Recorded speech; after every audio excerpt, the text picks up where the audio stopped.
Assalamualaikum warahmatullahi wabarakatuh. Waalaikumsalam warahmatullahi wabarakatuh. Selamat sore. Sore. Kita lanjutkan pembelajaran kita pada mata kuliah kurikulum dan buku teks geografi. Hari ini saya akan menjelaskan dulu tentang RPS, mata kuliah telah kurikulum dan buku teks geografi dengan kode AK4548. Mata kuliah ini merupakan mata kuliah inti program studi pendidikan geografi yang harus kalian kuasai dan sebagai seorang sarjana pendidikan geografi dengan nilai buku SKS itu 3 SKS, di mana ada teorinya 2 SKS dan praktiknya 1 SKS. Praktiknya ini dalam bentuk biasanya menelaah kurikulum dan buku teks yang ada di SMA maupun di SMP. Tapi akan kita lebihkan ke arah SMA. Mata kuliah ini ditempuh di semester 4. Gitu. Untuk koordinator mata kuliahnya saya tim dengan Ibu Dr. Karunia Puji Hastuti MPD. Dengan tim teachingnya saya sendiri yaitu Ahmad Munaya Rahman. Nah, capaian pembelajaran yang diharapkan di mata kuliah telah kurikulum dan buku teks geografi ini yang dihubungkan pada profil lulusan program studi pendidikan geografi, yaitu ada di sikap, yaitu menunjukkan sikap profesional, kreatif, dan inovatif dalam bidang pendidikan dan geografi secara mandiri serta kelompok. Untuk pengetahuannya, yaitu mampu mengintegrasikan konsep teoritis ilmu pendidikan dan ilmu geografi untuk pengembangan inovasi pembelajaran yang kontekstual. CPL 6-nya yaitu keterampilan umum, mampu mengaplikasikan ilmu pengetahuan dan teknologi dalam menganalisis informasi dan data sebagai dasar mengambil keputusan. Adapun keterampilan khususnya di profil prodinya lebih ke arah fisik atau bidang perhitungan seperti itu.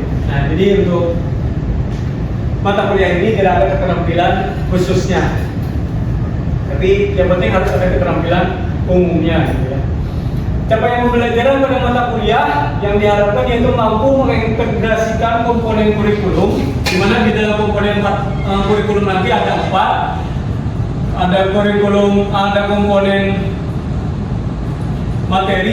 komponen materi atau isi, kemudian komponen evaluasi, kemudian komponen tujuan dan komponen metode atau bahannya. Adapun kemampuan akhir tiap tahapan pembelajaran, artinya setiap kali kalian mengikuti atau menyelesaikan satu pertemuan atau nanti dibagi menjadi 2 pertemuan, maka kemampuan yang biasa harus kalian kuasai. Yang pertama yaitu CPMK pertama, yaitu mampu menguraikan kedudukan kurikulum di pendidikan dalam bentuk uraian tulisan 1 halaman secara mandiri.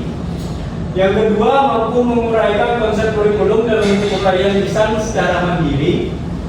Jadi masih kemampuan mandirinya. Kemudian sub CPMK 3-nya mampu mengkorelasikan antar komponen kurikulum minimal 4 bagian secara berkelompok.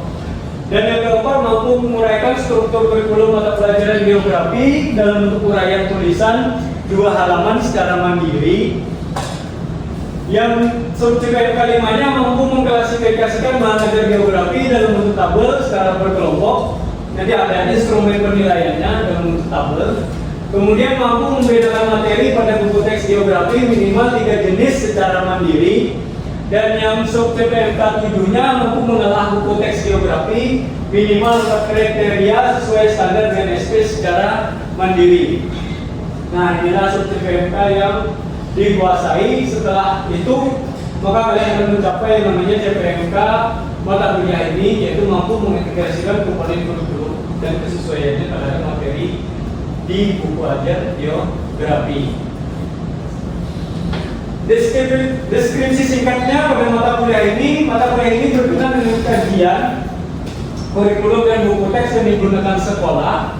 Karena kita saat ini lebih ke arah jenjang menengah atas, maka di SMA pada mata pelajaran geografi khususnya dan yang di SMP pada umumnya materi IPS gitu ya. Pada jenjang sekolah menengah atas sederajat SMA atau MA, mata kuliah ini merupakan mata kuliah wajib dengan beban 3 SKS. Secara menyeluruh yang dikaji dalam mata kuliah ini antara lain gambaran umum tentang kurikulum. Mungkin nanti akan diajarkan, disampaikan tentang mulai dari kurikulum awal sampai sekarang yang terbaru adalah kurikulum Merdeka. Untuk beban penilaian dalam perkuliahan ini, saya biasanya menggunakan presensi kehadiran itu 15%, tugas itu 25%. Jadi setiap pertemuan itu saya berikan tugas di Simari atau bahasanya LMS kalian gitu ya, diakses pribadi masing-masing. Kemudian untuk UTS-nya 25% dan ujian akhirnya 35%. Nah itu sistem penilaian pada perkuliahan ini. Pada hari ini kita memasuki pertemuan yang keempat. Saya akan menjelaskan di pertemuan keempat, yaitu menguraikan komponen kurikulum, di mana komponen kedua yaitu komponen isi atau materi. Yang sebelumnya sudah kita pelajari yaitu tentang komponen tujuan pembelajaran. Jadi tujuan yang minggu lalu sudah saya sampaikan gitu ya. Hari ini kita masuk ke komponen yang kedua yaitu komponen isi atau materi. Kriteria penilaiannya yaitu menganalisis komponen isi materi pada kurikulum secara lisan. Artinya tesnya hanya secara lisan, langsung tatap muka, diskusi seperti ini saja gitu ya, tanpa harus menjawab menggunakan kertas tambahan. Kemudian perkuliahan ini 70% menggunakan kuliah atau tatap muka seperti ini, yang ditambahkan atau diinovasi dengan diskusi, tambahan diskusi bentuknya gitu ya, biar tidak membosankan nanti. Kemudian untuk membuat ringkasan perkuliahan ini dilakukan di Simari, itu 30%-nya. Nah, maka pembelajaran kita terdiri dari 100%. Nah, materinya apa? Yaitu isi atau materi dalam kurikulum, jenis isi atau materi. Oke, kita masuk ke konsep bahan ajar. Bahan ajar itu dapat didefinisikan sebagai instructional materials, learning material, dan teaching material. Artinya petunjuk pembelajaran, gitu ya. Kemudian ini bahan pembelajaran atau bahan guru untuk memberikan materi kepada peserta didiknya. Nah, itu bentuknya adalah seluruh bentuk pembelajaran yang mana yang harus disampaikan, yang sudah tertuang di dalam kurikulum harus disampaikan ke peserta didik. Agar peserta didik dapat menerima materi tadi dan diolah agar kompetensinya dapat meningkat. Nah, seperti itu. Nah, di dalam bahan ajar ini terhimpun yang namanya petunjuk buat instruktur ataupun guru, gitu ya. Kemudian modul atau buku teks. Nah, itulah seluruh bahan ajar. Jadi semua yang mendukung tentang pembelajaran itu disebut dengan bahan ajar. Nah, pendapat para ahli bahan ajar itu yang pertama dari Dick and Carey, yaitu petunjuk bagi instruktur, modul peserta didik, OHP, video teks, format multimedia berbasis komputer, dan web teks itu pendidikan jarak jauh. Ya, pokoknya semua alat yang digunakan dalam proses pembelajaran. Nah, itu disebut dengan bahan ajar. Adapun menurut Kitao tahun 2009, yaitu bahan ajar itu berbentuk buku teks, video, dan audio teks, baik nanti berupa software komputer dan alat bantu visual lainnya. Jadi tidak hanya sebatas buku teks. Mungkin kalau kalian pernah mengikuti mata kuliah meteorologi, maka ada ditampilkan yang namanya video. Nah, seperti itu. Kemudian kalau audio teks lebih banyak digunakan oleh orang bahasa Inggris, gitu ya, mendengar di listening. Nah, seperti itu. Kalau untuk kita geografi, jarang menggunakan audio teks saja seperti itu. Kalau dengan software komputer, kalian menggunakan untuk menggambar peta pada GIS, nanti PJ misalnya gitu ya, melihat citra satelit itu harus berbantuan software komputer. Dan alat bantu visual lainnya, misalnya melihat globe, melihat peta gitu ya, seperti peta-peta yang ada terpampang di kanan saya, di kiri kalian gitu ya, dan di kanan saya gitu ya. Nah itu alat bantu visual. Nah kemudian dari Depdiknas, bahan ajar itu berisi tentang pengetahuan, keterampilan, dan sikap yang harus dikuasai peserta didik dalam rangka memenuhi standar kompetensi yang telah ditetapkan. Nah, jadi bagaimana caranya kalian meningkatkan pengetahuan kalian, keterampilan kalian, serta sikap kalian itu tertuang di dalam bahan ajar. Gitu. Dalam bentuk materi yang harus kalian kuasai. Definisi bahan ajar yaitu keterangan, uraian, dan pesan yang seharusnya disampaikan guru terhimpun di dalam bahan ajar secara komplit. Gitu. Ini dikutip dari Munaya 2016. Keterangan, uraian, dan pesan yang seharusnya disampaikan guru di dalam bahan ajar tadi sesuai dengan pengertian dari Depdiknas tadi ada 3, yaitu ada sikap, ada pengetahuan, dan ada keterampilan. Semuanya ini terhimpun di dalam buku teks atau bahan ajar tadi. Oke, next. Nah, jenis bahan ajar yang pertama itu adalah cetak atau print. Ini adalah yang paling pertama kali muncul, gitu ya. Kemudian yang dengar audio, kemudian pandang dan dengar bisa dilihat audio visual, gitu ya, video, dan multimedia yang mungkin bisa dibarengi dengan software komputer tadi. Nah ini adalah jenis bahan ajar yang saat ini atau sekarang umumnya. Gitu. Nanti ada mungkin kalian nanti akan mendapatkan informasi yang lain-lainnya, gitu ya. Itu hanyalah sekedar tambahan dan pecahan dari 4 jenis bahan ajar ini secara umum. Next.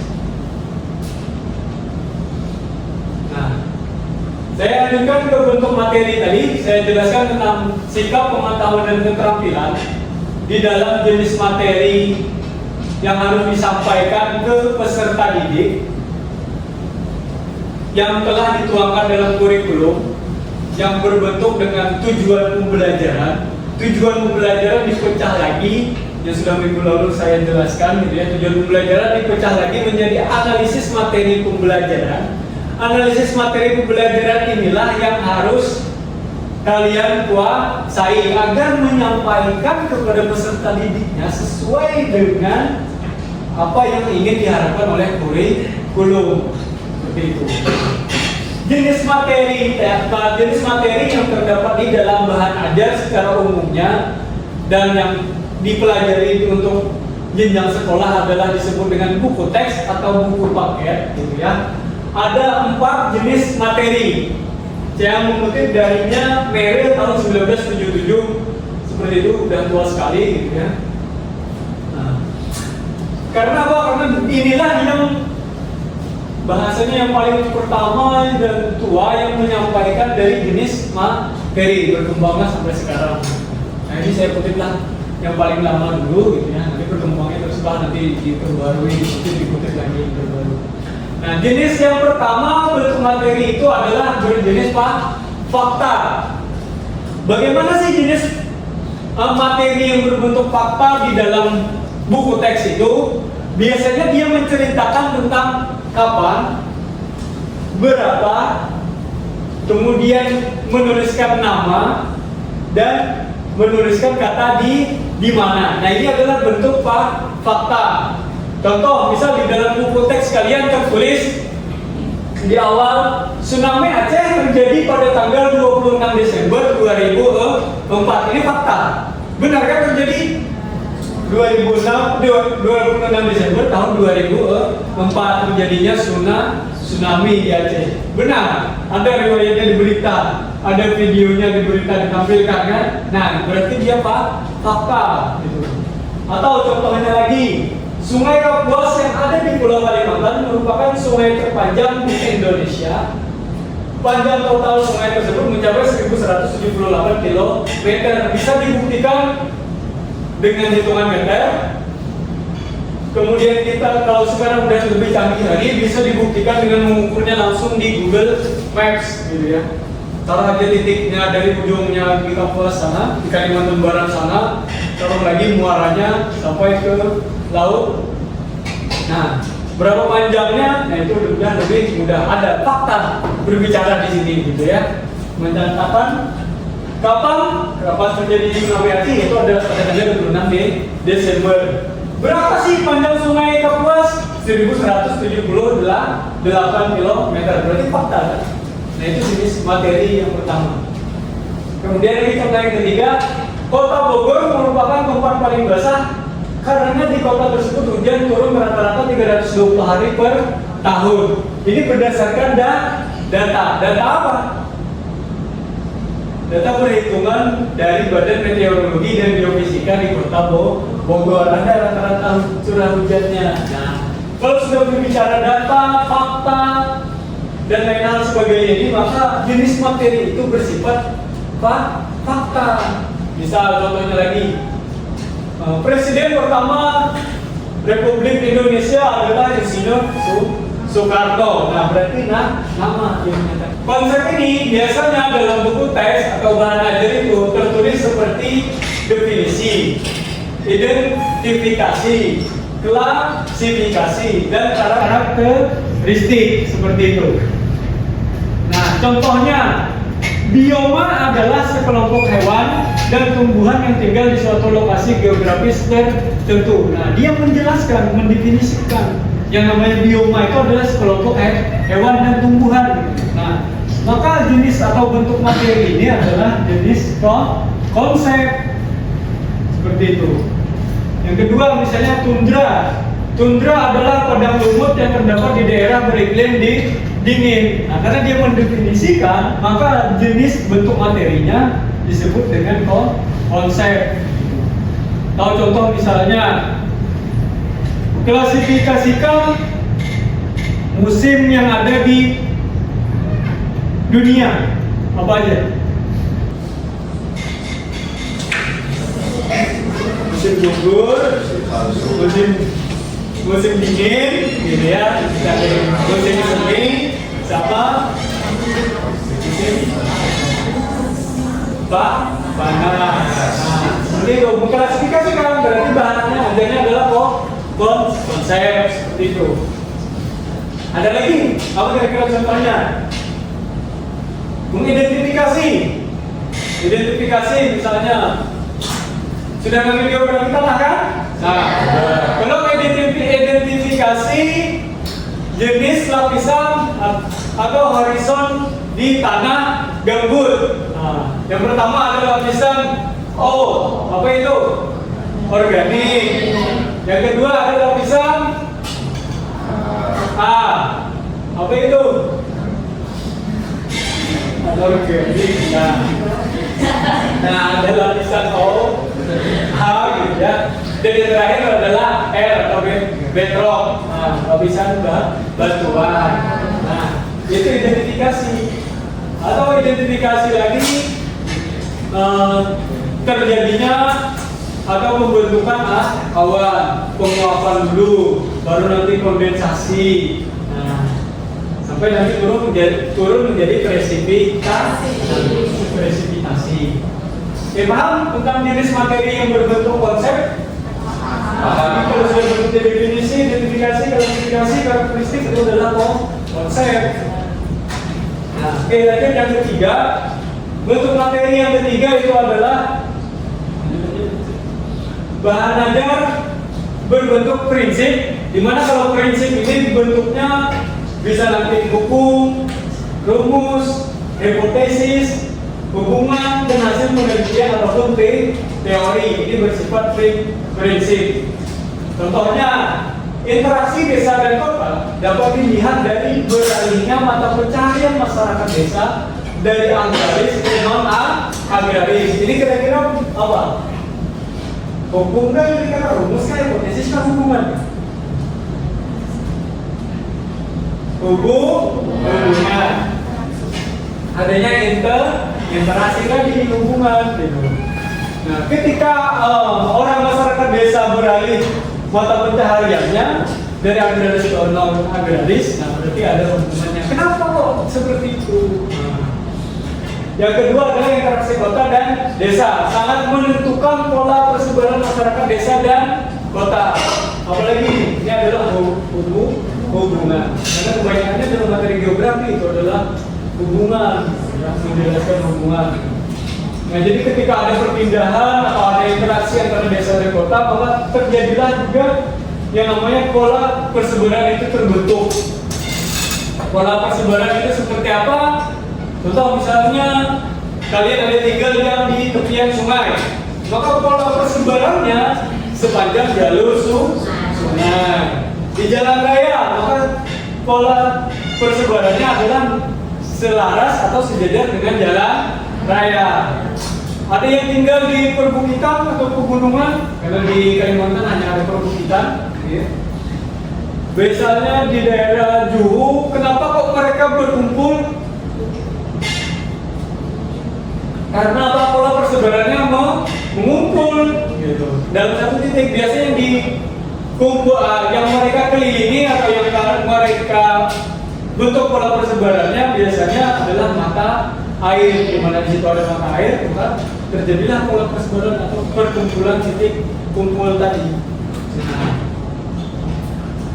pola persebaran atau bahasanya itu adalah tempat tinggal penduduk tadi sangat dipengaruhi oleh yang namanya interaksi antara kota dan desa. Sudah mengambil nota belum? Oh belum. Ini adalah beberapa contoh tentang prinsip. Nah, atau mungkin dalam meteorologi kalian mendengar namanya hukum Boyce-Balot. Masih ingat hukum Boyce-Balot seperti apa? Angin bertiup dari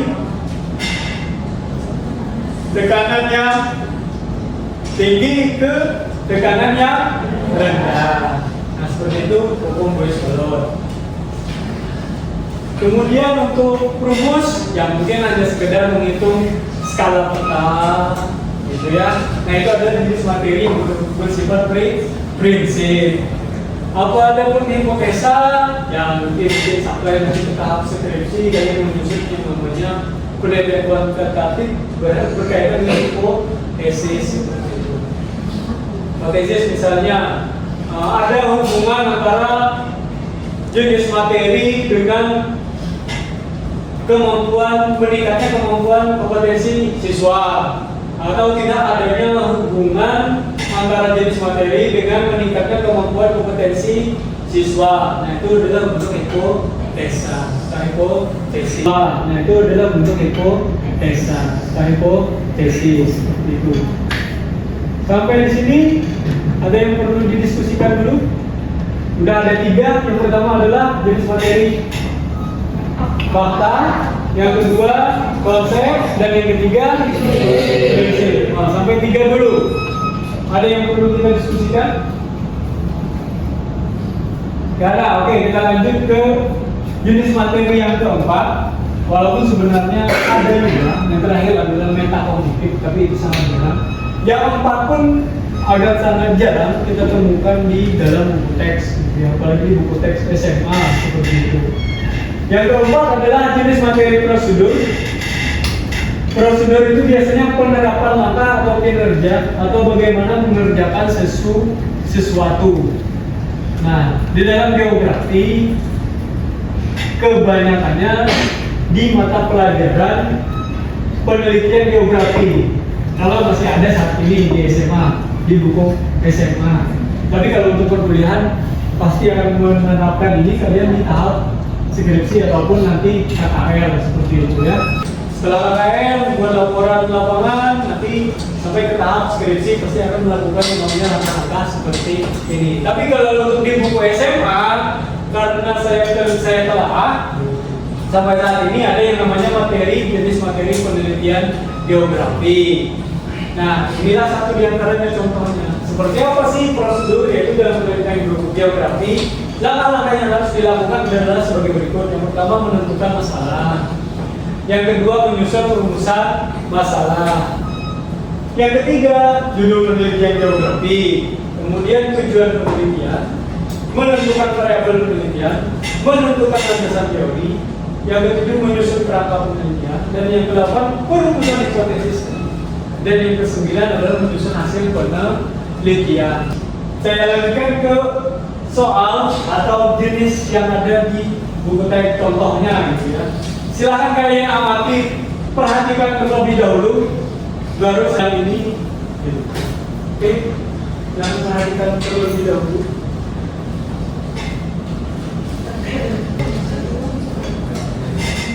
Oke, langsung saja. Masih ingatkah kalian dengan gempa bumi dan gelombang tsunami yang menerjang Aceh dan Nias pada tanggal 26 Desember 2004? Jadi materi apa? Fakta. Gempa bumi dan tsunami telah menimbulkan banyak korban jiwa. Bisa dilihat di data korban jiwanya. Berarti dia jenis materinya fakta.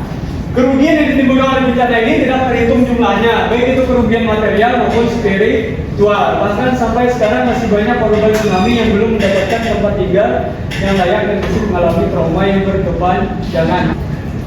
Geografi berasal dari bahasa sampai ilmu bumi adalah materi konsep. Oke, yang perkuliahan ini, ya nanti kita lanjutkan tugasnya ada di LMS kalian. Disimari kalian bagaimana caranya. Kayak amati lagi contoh lanjutannya di buku teks ini. Ini adalah buku teks geografi SMA dari Nelson Studio tadi. Saya ambil dari BSE waktu itu, gitu ya. Saya ambil potongan buku teks ini. Silahkan nanti amati di LMS kalian. Saya upload, disimari. Silahkan kalian telah jenis materinya seperti apa. Nanti kita diskusikan lagi minggu depan. Oke, terima kasih atas segala perhatiannya. Saya akhiri. Wabillahi taufiq wal hidayah. Wassalamualaikum warahmatullahi wabarakatuh. Waalaikumsalam warahmatullahi wabarakatuh.